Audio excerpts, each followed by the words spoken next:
आज जो भी बच्चे नीट की तैयारी करते, जिनको डॉक्टर बनना है, भाई इंजीनियर बनना है, किसी को यूपीएससी निकालना है, किसी को बीपीएससी निकालना है, बच्चे तैयारी करते हैं, ग्रेजुएट तो हो जाते हैं, लेकिन जब वो अपने प्रतियोगी परीक्षा में बैठते हैं तो उन्होंने जो ग्रेजुएशन तक अपनी पढ़ाई करी उसमें से मुश्किल से 15 से 20% उस सिलेबस से प्रश्न पूछे जाते हैं।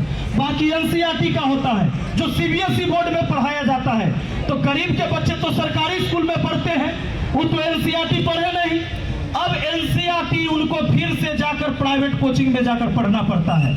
अगर वो नहीं पढ़ते हैं 10 साल 15 साल तैयारी करते करते थक जाते हैं और हम सोचते हैं कि हमारा बाल बच्चा की किस्मत खराब है, वही नौकरी नहीं हो रहा है, जबकि व्यवस्था खराब किया गया कि आपके बच्चों को अवसर नहीं मिल रहा है।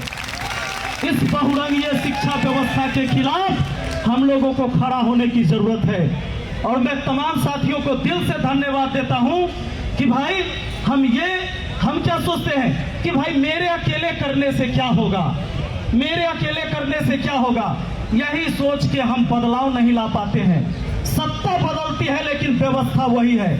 आज बिहार में चुनाव होने जा रहा है, सरकारें मुफ्त की सारी चीजें बांट रही है, रोजगार छीन छीन कर राशन बांटा जा रहा है, लोगों को हाथ में कटोरा पकड़ाया जा रहा है, भिखमंगा बनाया जा रहा है, लेकिन बाढ़ से बचने के लिए पूरे बिहार में कोई ऐसी व्यवस्था नहीं है। उधर नेपाल से पानी आए तो आधा बिहार उधर डूब गया, आधा बिहार पानी में डूबता है और आधा बिहार सुखाड़ से बर्बाद होता है। धान का कटोरा छीनकर और इन नेता और भ्रष्ट अधिकारियों ने आपको चूड़ा और मिठा 2 किलो थमा दिया बाढ़ के टाइम में, और हम सोचने लगे कि बाप रे बाप नेताजी मेहरबान है हमारे ऊपर। इस व्यवस्था को बदलने की जरूरत है दोस्तों।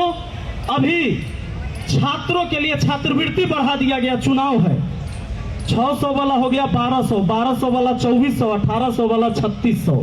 जानते हैं हमें पैसे देंगे ये चुनाव के टाइम में छात्रवृत्ति बढ़ाकर, लेकिन बच्चियों को अभी भी सरकारी स्कूल में अलग से शौचालय की व्यवस्था नहीं है। इसके ऊपर किसी नेता अधिकारी का ध्यान नहीं है, शौचालय नहीं बनवा रहे हैं। बच्चियां जब स्कूल में जा रही हैं तो मुश्किल से, गांव की बच्चियां हैं तो स्कूल से निकलकर फिर घर जाती है सोच के लिए कभी अगर उसको जरूरत पड़े तो, शौचालय नहीं है, छत झड़कर गिर रहा है, जो ही स्कूल बचा हुआ है उसके छत टपक रहे हैं, सब में 4 दीवारी नहीं है, गेट नहीं है। ये सिलेबस हमको समान सिलेबस नहीं बना कर देंगे, ये हमको सिर्फ छात्रवृत्ति देंगे सिर्फ वोट के लिए।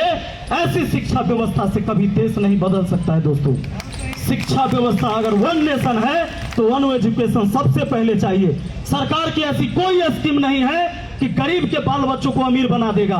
आप अगर गरीब हैं, आप मजदूर हैं, तो आपका आने वाला पीढ़ी भी मजदूर ही पैदा होगा जब तक समान शिक्षा नहीं मिलेगा।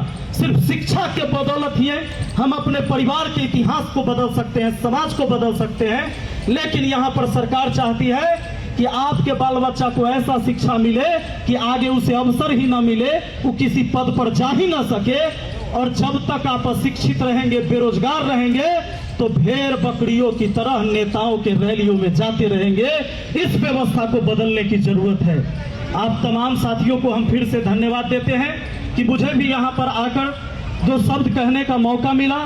तमाम साथियों को हम दिल से धन्यवाद देते हैं। हम हमेशा शुक्रगुजार रहेंगे और इस लड़ाई में, ये लड़ाई जहां तक लड़ी जाएगी हम हमेशा आपके साथ हैं, तन मन धन से लगातार हम आपके साथ रहेंगे। बहुत बहुत धन्यवाद। जय हिंद, जय भारत, जय भीम, जय संविधान। Thank you